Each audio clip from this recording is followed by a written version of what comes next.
Pues hoy estamos de nuevo aquí y quería yo hablar de las lecturas del día de hoy, que son interesantes, son un poco eh, no tan claras de entender. Hay que conocer un poquito el contexto en el cual se escribieron tanto la lectura del Deuteronomio, que es la primera de la misa de hoy, y el Evangelio que es del Sermón de la Montaña en Mateo de Jesús.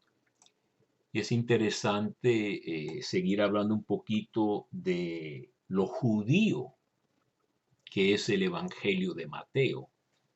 Cada evangelio de los cuatro están dirigidos a diferentes comunidades. El Evangelio de Marcos claramente una comunidad no judía, tiene que explicar ciertas palabras y otras cosas que no interesarían a los que no son judíos. Quizá es escrito ese evangelio para la comunidad de Roma de los años finales de la década de los 60 después de Cristo. El evangelio de Lucas también escrito a paganos convertidos al cristianismo. Pero Mateo, escrito a una comunidad muy apegada a sus costumbres judías, esas no cambian de un día para otro, aunque se acepte a Jesús como Mesías y como el Hijo de Dios y todo eso, ¿no? Hay que ver un poquito cómo trata Mateo a su comunidad cuando les escribe. Y el Evangelio de Juan también se ve que es un evangelio escrito para una comunidad apenas separándose del judaísmo, con bastante acrimonía, se dice, enemistad, rencor, excomunicaciones de la sinagoga, le dicen al ciego de nacimiento en el capítulo 9 de Juan.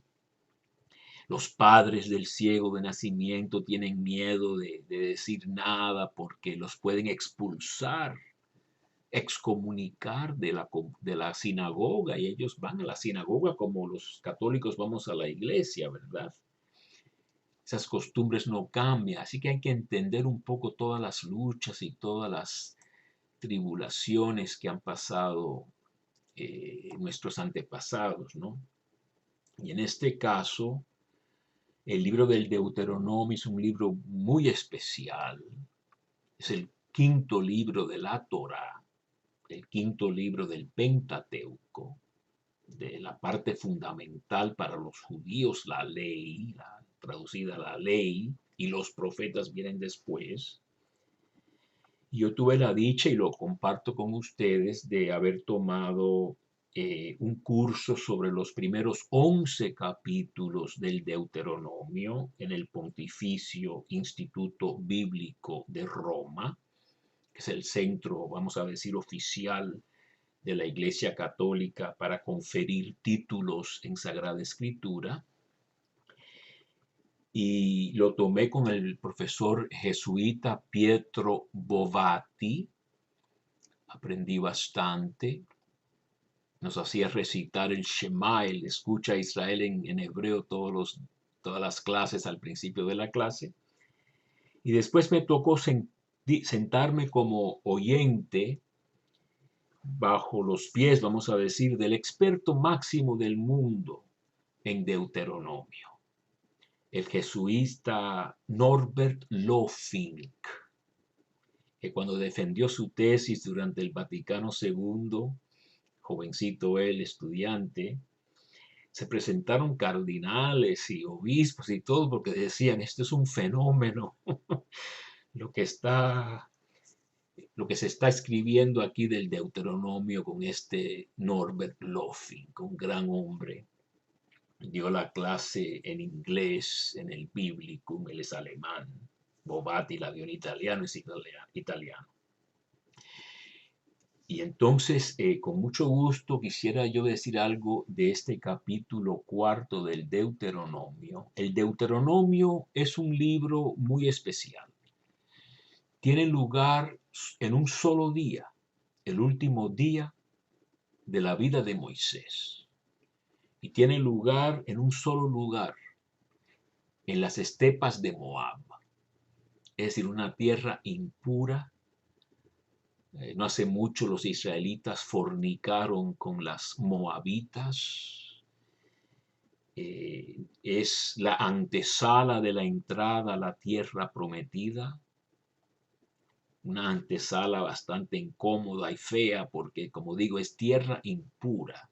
Moab desciende de una unión sexual incestuosa de Lot con sus hijas, que lo emborracharon porque no había hombres, y las hijas de Lot se quisieron acostar con su padre borracho para tener hijos, y uno fue Amón, un vecino de Israel impuro, y el otro hijo Moab, otro vecino de Israel también impuro.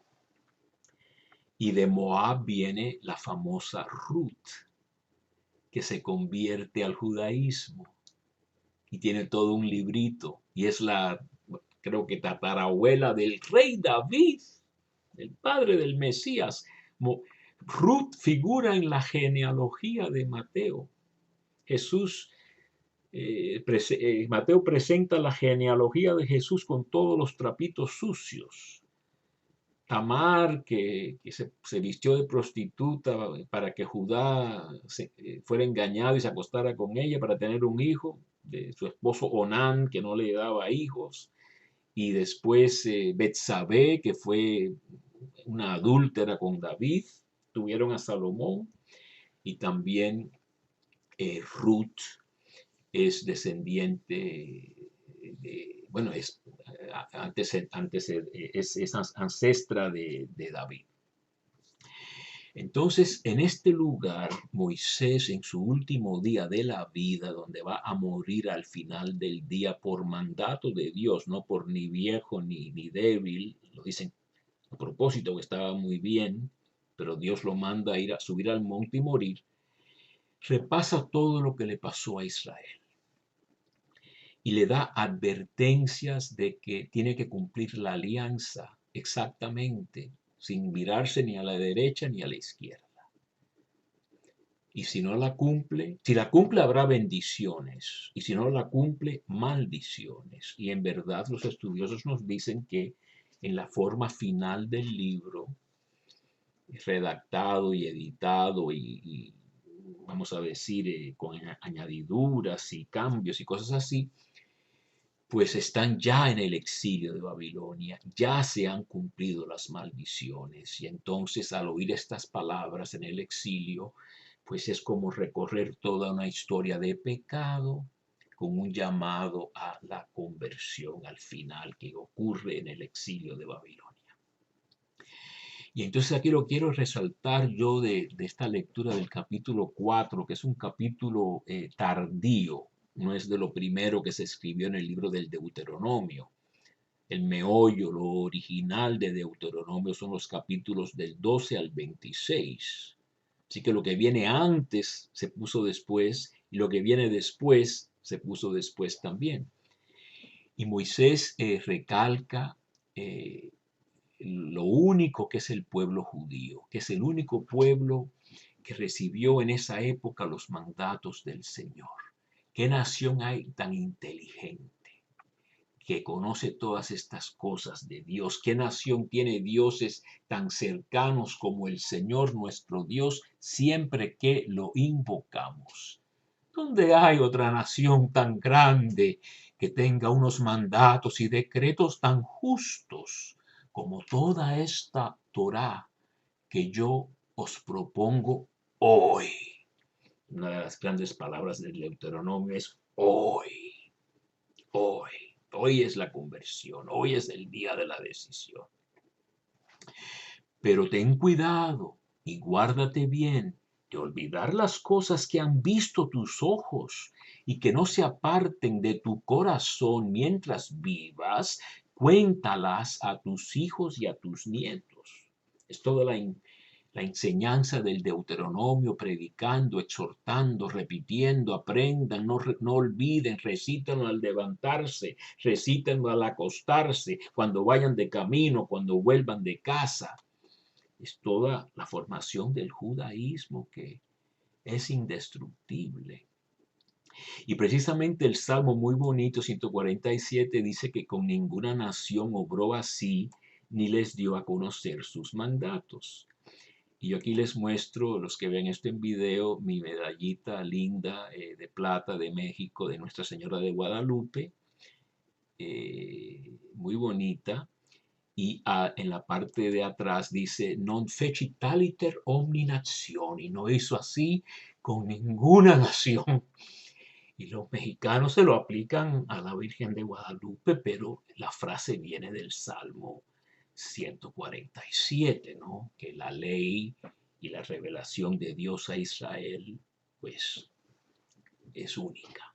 Y nosotros somos los herederos y los beneficiarios del cumplimiento de esa promesa que existe ya al final del Deuteronomio. No ha surgido ningún profeta como Moisés hasta ahora, pero Jesús, según Hechos de los Apóstoles, capítulo 2, allá por los versos, creo que 23 o 33 del capítulo 2 de Hechos, Jesús es ese profeta, como Moisés, que hay que escuchar.